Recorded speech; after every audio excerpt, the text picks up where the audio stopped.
do you like playing with the most efficient win cons and cards in the format, being really interactive and stopping your opponent's win attempts, and dislike relying on your opponents all the time? If you answered yes to any of that, you should not play this deck. I wanted to throw together this video talking about my favorite cEDH deck, which is Hamper Midranger. It's my Minsc and Boo Timeless Heroes list, and I love it so much. It's my favorite deck in the world, and I'm gonna ramble about it for who knows how long. We'll see how long the video is at the end. I don't know what this voice is, but let's go. Minsc and Boo and Gruul as a color pair in general is not a very reactive color. This is specifically a proactive combo deck that we're trying to be in the driver's seat and kind of having our own little sub games going on here. We're not really trying to stop our opponents too hard. It's a parasitic deck. We're a parasitic deck. There's some good information out there about parasitic decks, but that's what we are. We're little gremlins that take advantage of our opponents for being really greedy. The main way that we do that is through Dockside Extortionist. Dockside's a pretty broken card, and our deck really wouldn't exist if Dockside wasn't around. Please RC, don't ban this card. If you ban this card, I'm gonna cry. These trans woman tears are on your hands, Jim LePage. Please don't do this. Please, I'm begging you. That is a joke. I know Jim plays a lot of cEDH. Big fan of Spike Feeders. Go watch their content. They're very, very cool. Some of my favorite people. I digress. So if you haven't had a chance to actually read the commander, it's a 4-mana planeswalker that we get to have in the command zone, which is a pretty cool thing. There's not a lot of really good planeswalkers that get to be in the command zone in this format. I'm not gonna talk about or look at Dihada. No. But the really cool part about Minsc and Boo was it is the first of now only 2 commanders in this color pair that function as infinite mana outlets, which is cool. I'm also not going to talk about Atali because Rebel did a really cool video on that, and she is smarter than me. Go watch that too after this, probably. So you might be wondering how the heck our Planeswalker is an infinite mana outlet, and I'm gonna tell you, dear listener, because I like talking. So, as you can kind of see on the card, the -2 ability is really the part that is going to be coming into play as a outlet here. This allows us to sacrifice our Boo token, which will then fling the damage somewhere, and in this case, the damage is being flung at our Planeswalker, to draw a card and put our commander back in the command zone. If you didn't pick up already, basically this means if we have generated infinite mana, we can infinitely recur and recast our commander, drawing a card every time after we do this little loop, and then winning the game from drawing whatever other A plus B combo we're running. So our general game plan, from what you can kind of tell, is we're trying to assemble these infinite mana combos with Dockside as kind of quickly, not necessarily quickly as possible, but really efficiently. We have a ton of tutors that get us there. All of the creature tutors that green offers will get us Dockside or Temur Sabertooth. We all are also running a Goblin Engineer package, which gets us our Cloudstone Curio line. That's the main reason this deck is kind of a Goblin combo deck in a sense, where we're just kind of trying to get as many of our tutors that say search Dockside, search other part of Dockside combo, and then go for the win there. Additionally, along with those combos, we do have some just natural A plus Bs that we can tutor for that can win us the game. The first one is the super duper fan favorite Kiki Jiki plus Hyrex Tower Scout combo. These two cards create a loop where you can make infinite Hyrax Tower Scouts that all have haste and will just win you the game. It's really easy to manually assemble this combo. A lot of our tutors that would get us Dockside or Goblin Engineer also get us Kiki. And Hyrax Tower Scout is one of the only other, it's one of two, I would say, bad cards in this list where we're not a no bad cards list, but we're a less bad cards list. So that's one of the kind of iffy cards. The other A plus B combo that is basically a win con that we can easily tutor is what I call my sleeper tech, which is the Seeker of Skybreak plus Hanger Scrounger combo. If you want to see gameplay of how this combo works, I've actually linked the video of when I played on Mental Misplay and pulled it off, but it's pretty cool. It's not on the database list. It's a little unintuitive, and it's also kind of it's only as good as people not knowing about it. So the more people that know about this, the worse this gets. So we'll see how long it stays in my actual list. But I keep getting wins off of it, so we're gonna keep it. Yeah. The other A plus Bs that we have are really just dual caster mage shenanigans. It's not really easy to tutor. It's actually, aside from gamble, we can't tutor for the other half of the dual caster mage combo, and we kind of just have to get lucky to draw it. Luckily, those also kind of layer and have utility on their own that we can use, so it's not the end of the world if we can't pull that off. It is just something where we're drawing cards a lot of the time, and if we happen to draw into this, 5 mana win the game combo, then we're gonna do it. And that's pretty much that. So I mentioned it earlier that this color pair's biggest strength is kind of taking advantage of greedy opponents, and that really plays into the other card choices we have in the deck.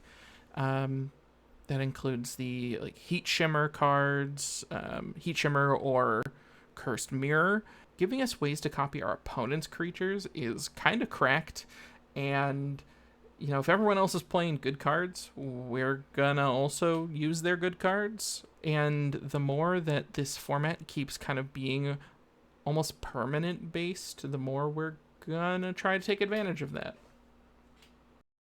Talking about mulligans a little bit, we are really looking for, at worst, a turn 2 Minsc, and at best, a clear path to one of our A plus B combos.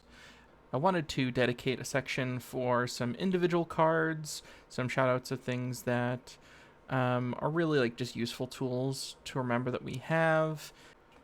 Starting off, I want to talk about some pieces that we are running that are our kind of protection pieces.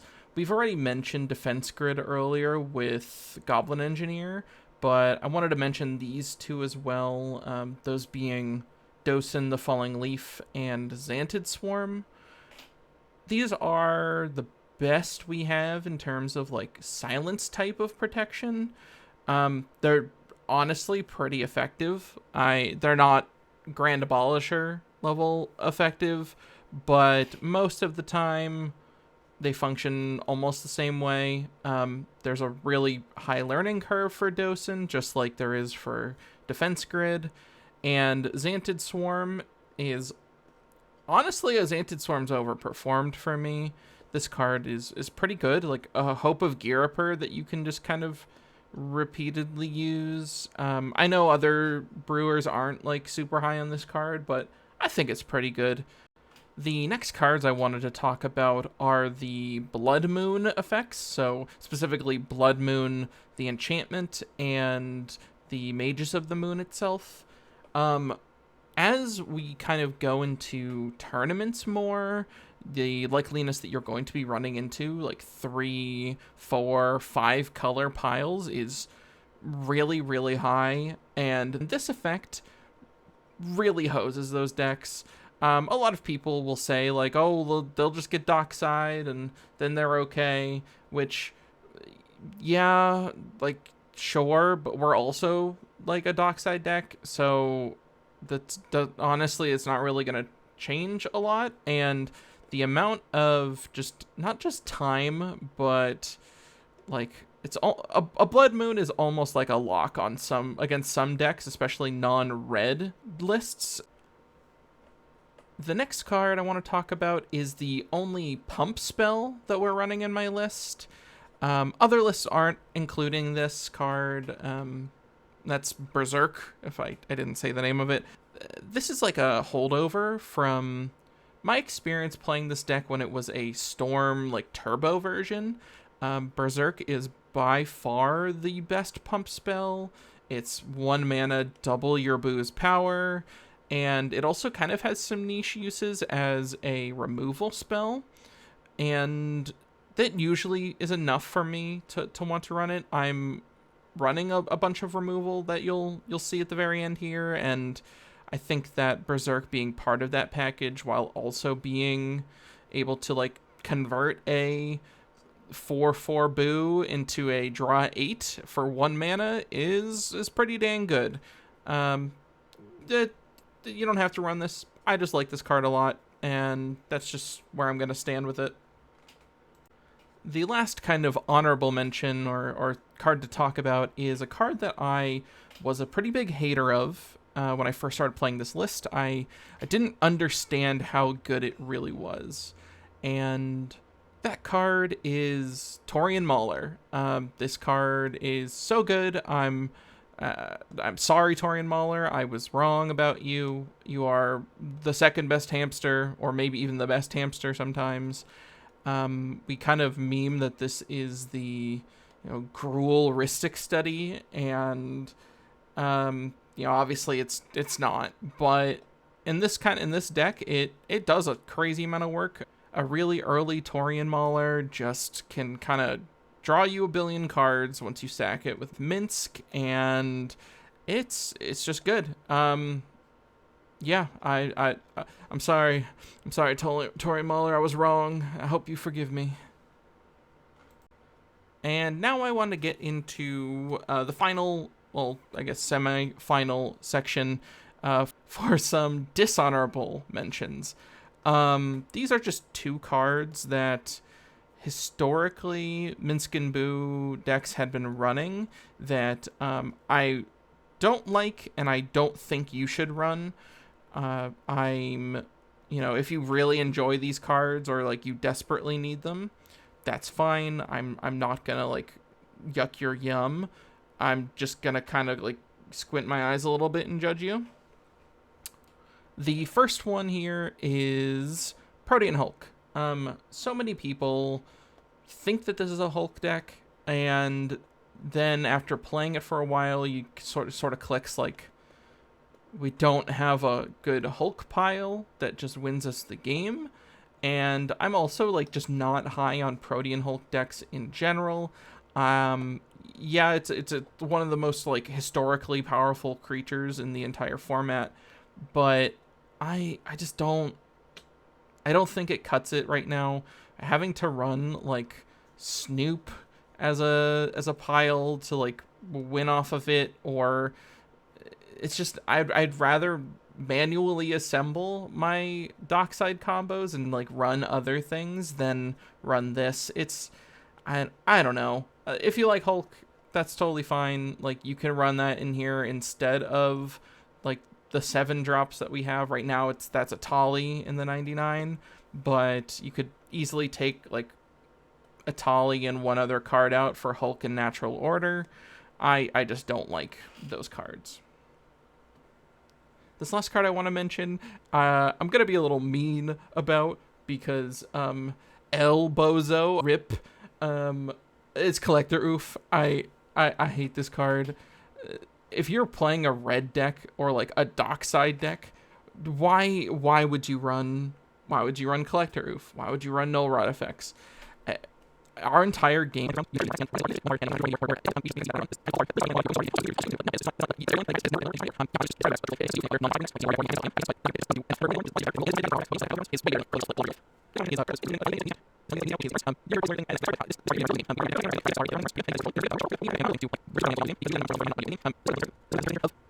deck itself. And for this actual final section, I just want to have a little running thing showing the whole list off. If there are any cards in here that you have questions about, or you're curious maybe why I didn't include certain cards, feel free to write those in the comment section. I would love to interact with this more, and this is my favorite deck, and I have a lot of opinions on it that I would both love to educate people about, but also hear people out on. If there's any more information in this video that you think you were missing, I also will have the link to the list in my description here on Moxfield. I have a really detailed primer that goes through all of this information in even more detail, so I would definitely recommend going and reading that if you want to pick up this deck. And I think that's pretty much it. Thank you all for watching. I'm really excited to put this out. If this is something that interests folks, maybe I will make some more videos like this. I might just ramble about Gruul for a bit more, or make some deck tech videos for the other two big Gruul lists. That's it. So thanks for coming by, everybody. I hope you all have a wonderful rest of your day, and we'll catch you later.